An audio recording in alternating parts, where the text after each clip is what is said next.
Hello, and welcome back to the channel. I'm absolutely delighted you've joined me today because we're going to tackle something that might just transform your life.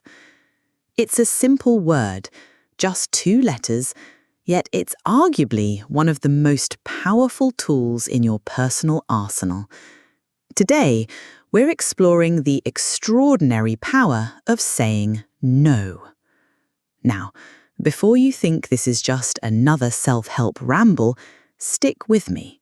Because what we're discussing today isn't about being difficult or antisocial. It's about reclaiming your time, your energy, and ultimately, your life.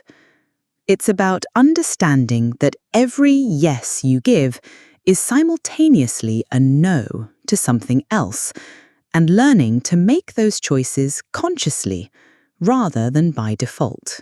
Let's start with a bit of honesty, shall we? In our culture, particularly here in the UK, we're rather brilliant at avoiding direct confrontation. We're the masters of, "I'm not sure that'll work for me," or "let me have a think about it," when what we really mean is a resounding no. We've been conditioned to believe that saying no is somehow rude, selfish, or unkind. But here's the thing that might surprise you. Saying no is actually one of the kindest things you can do, both for yourself and for others. When you say yes to something you don't want to do, you're not just compromising your own well-being, you're also giving someone a half-hearted version of yourself. Wouldn't you rather receive an honest no than a reluctant, resentful yes? Now, let's get a bit scientific for a moment. Psychologists have extensively studied what they call decision fatigue. Every decision we make, no matter how small, depletes our mental energy. Steve Jobs famously wore the same outfit every day to reduce decision fatigue. Barack Obama did something similar with his suits. They understood that by eliminating unnecessary decisions, they could preserve their mental energy for the choices that truly mattered. When you say yes to everything, you're not just filling up your calendar, you're exhausting your brain's capacity to make good decisions. Research shows that people who struggle to say no often experience higher levels of stress, burnout, and even depression. They're constantly operating in a state of overwhelm, which impairs their ability to perform well in any area of their lives. Every economist will tell you about opportunity cost, the value of the best alternative you give up when making a choice. When you say yes to one thing, you're inherently saying no to everything else you could be doing with that time and energy. The question is, are you making those trade-offs consciously? Think about the last week. How many times did you say yes to something that didn't align with your goals, values, or priorities?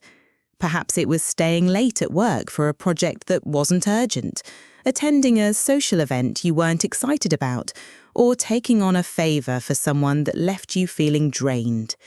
Each of these yeses meant saying no to time with your family, personal hobbies, rest, or pursuing your own ambitions. Warren Buffett, one of the world's most successful investors, once said, "The difference between successful people and really successful people is that really successful people say no to almost everything." That's not because successful people are selfish, it's because they understand that focus is the ultimate competitive advantage. Let's talk about boundaries for a moment. Boundaries aren't walls designed to keep people out, they're guidelines that help others understand how to treat you. When you consistently say yes to requests that make you uncomfortable or overextend you, You're teaching people that your time and energy have no limits. This creates a rather unfortunate cycle. The more available you make yourself, the more people will assume you're available. Before you know it, you've become the person everyone turns to when they need something done, often because you've never demonstrated that you have your own priorities and limitations. Setting boundaries through the power of no isn't about being difficult, it's about being honest about your capacity and priorities. It's about modeling healthy behavior and showing others that it's okay to have limits. Now, I know what you're thinking. This all sounds lovely in theory, but how do I actually say no without feeling guilty or damaging relationships? The good news is that saying no is a skill, and like any skill, it can be developed with practice. First, remember that no is a complete sentence.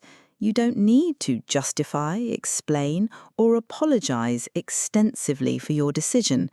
A simple, "I won't be able to do that," is perfectly acceptable. However, if you want to soften the message, you can offer a brief explanation without over-justifying.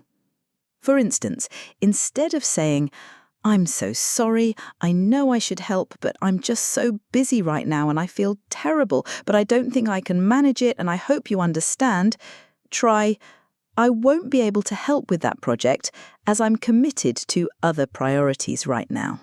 Let me share some practical strategies that can help you harness the power of no in your daily life. The first is the 24-hour rule.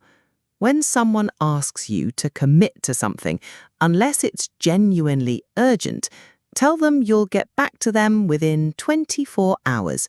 This gives you time to consider whether the request aligns with your priorities and whether you genuinely want to say yes. You'll be amazed how many automatic yeses you avoid with this simple pause. Second, create what I call a priority filter. Before saying yes to any request, ask yourself 3 questions. Does this align with my current goals?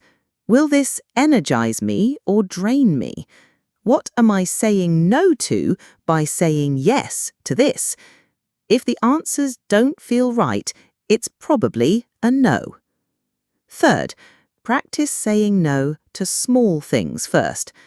If someone asks if you want a cup of tea when you don't, say no thanks instead of yes, just to be polite. These small acts of honesty will build your confidence for bigger decisions.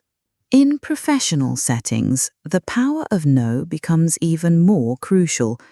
Many others have been conditioned to believe that being valuable at work means being available for everything.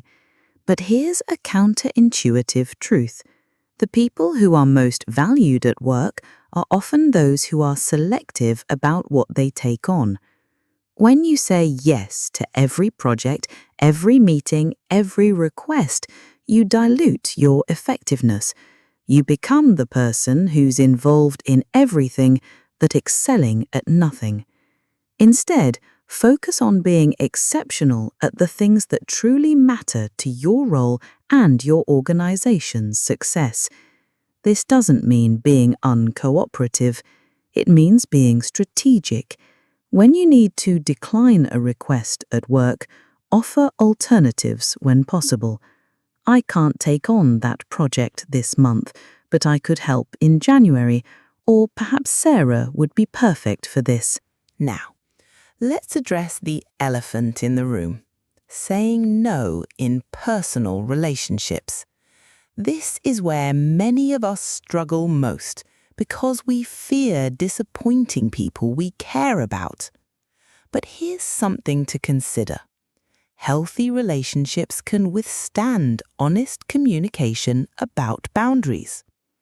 If someone becomes upset with you for respectfully declining a request, that says more about them than it does about you.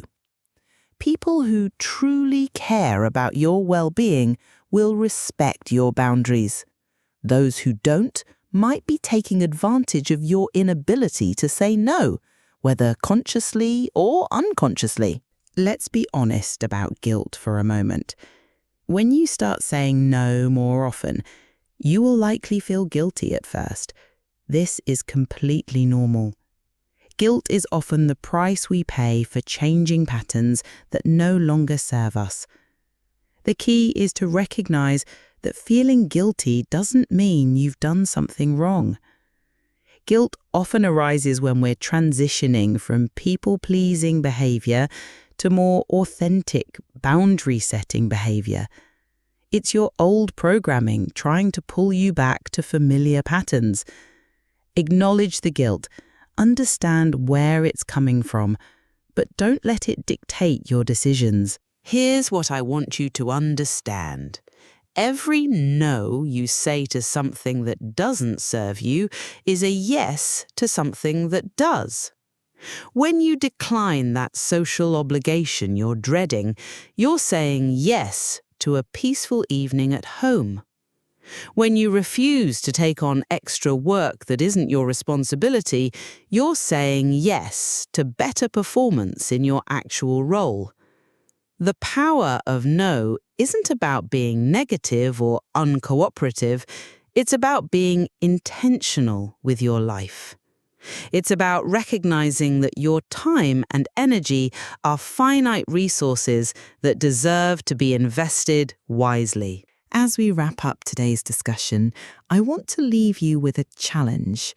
Over the next week, I want you to notice every time you say yes when you really want to say no. Don't judge yourself for it, just notice it. Awareness is always the first step towards change. Then, try implementing one small no each day. It might be declining a second helping when you're already full, saying no to staying late for something that isn't urgent, or politely declining an invitation to something you're not interested in. Remember, learning to say no effectively is one of the greatest gifts you can give yourself. It's how you reclaim your time, protect your energy, and create space for the things that truly matter to you. The power of no isn't about building walls, it's about opening doors to a more authentic, intentional, and fulfilling life. And that, I believe, is something worth saying yes to. Thank you for joining me today. If this resonated with you, please give this video a thumbs up, subscribe if you haven't already, and let me know in the comments about a time when saying no led to something positive in your life. Until next time, remember, your no is just as valuable as your yes. Use both wisely.